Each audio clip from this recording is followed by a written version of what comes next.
Hey everyone, I'm Katrina, and in this video, I'm giving my predictions for NXT in your house this Sunday night.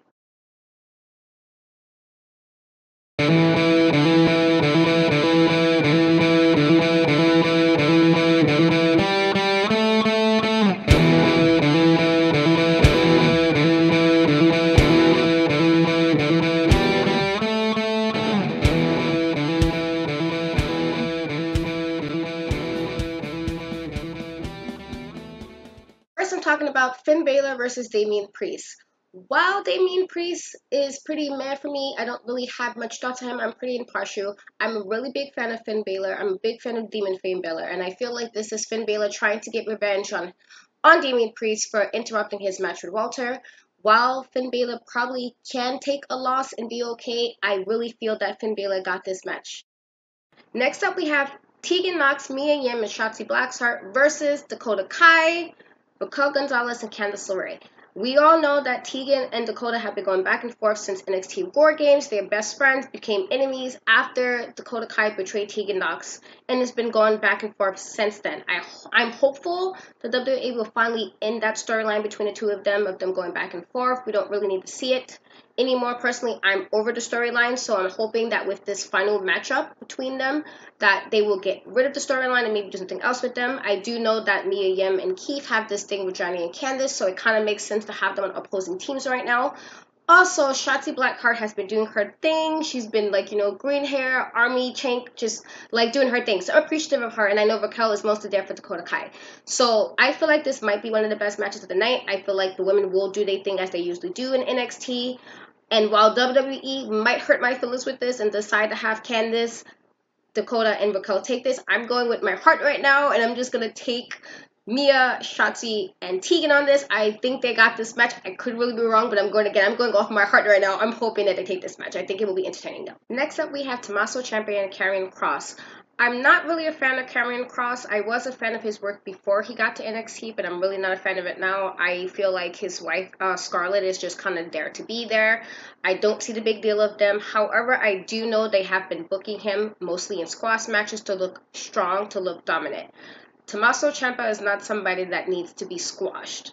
While he can take a loss, I don't think it's respectful to have him lose, especially because he already lost the match the last time we saw him in a takeover against Johnny. So I'm hoping the match lasts longer than 5 minutes. If it lasts that long, maybe 3 minutes, I'm not sure. But I feel like in this case, it will probably be best not to make it a squash match. I do think Kross will take the match only because it serves the purpose of making him look dominant, making him look strong, and kind of putting the NXT roster on notice that he's here to stay. So I'm going, even begrudgingly, I am going with Kross to take this match. Next up, we have the North American Championship match, Keith Lee versus Johnny Gargano. I'm not really sure how I feel about Johnny being heel. It's really not hitting with me. Every time I see him talk, I'm just like, this ain't it, Johnny. I don't know. I'm not feeling it. I love him as face. I felt like his demeanor, as far as him being very genuine when he was trying to win the matches, played off a lot better with me when he was faced in this whole heel thing. I feel like his wife Candice has a way better deposition for it. Like, she seems more suited to be a heel more than he does, even though I don't really like his heel either. I like her a little better than I like Johnny. So I think this match is going to be great. I have been appreciating the little promos between him and Candice and Keith and Mia. I think it will be a great hard-hitting match. I think Johnny will do his thing. I think Keith would do his thing, but I do have Keith winning and retaining his belt. Next up, we have the Women's NXT Championship match, Rhea Ripley, Charlotte Flair versus Io Shirai. I'm a fan of all three of them. I think Io Shirai is an amazing wrestler. I feel like she took her heel gimmick and just ran with it. I love her. I'm appreciative of Charlotte Flair. She has wrestled in all three brands since WrestleMania. I felt like, I guess, to bring attention to NXT is probably why they made her win it. I was slightly annoyed with it though, because I thought Rhea Ripley's story to win it and beating Shayna Baszler as she should have beaten Shayna Baszler was a great story. It was paced well enough where it didn't seem rushed or it was too long. And then she lost it at WrestleMania, which I understand, whatever reason, and they might have wanted to put more attention on NXT because of Charlotte Flair, and I understand all that, but I felt like Rhea should have kept her belt. I feel like this is a redemption match for Rhea Ripley.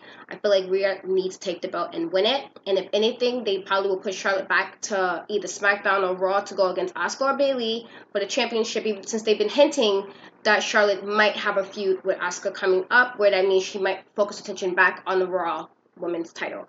So I feel like Rhea Ripley will definitely take this match. I feel like if anything, this will set up a match between Rhea Ripley and Io Shirai, and probably at some point Io Shirai will take the belt from Rhea, but I feel like Rhea Ripley does need to get her belt back, do a little more being the women's NXT champion, and then go from there. So I'm going with Rhea Ripley for this match. Last but not least, we have Adam Cole versus the Velveteen Dream.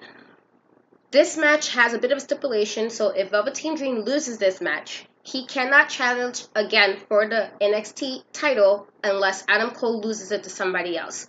My thing is, while I am a fan of Adam Cole, I love the Adam Cole baby and everything. I feel like they haven't really done much with him, and I know again that COVID has changed a lot with wrestling and how certain storylines play out.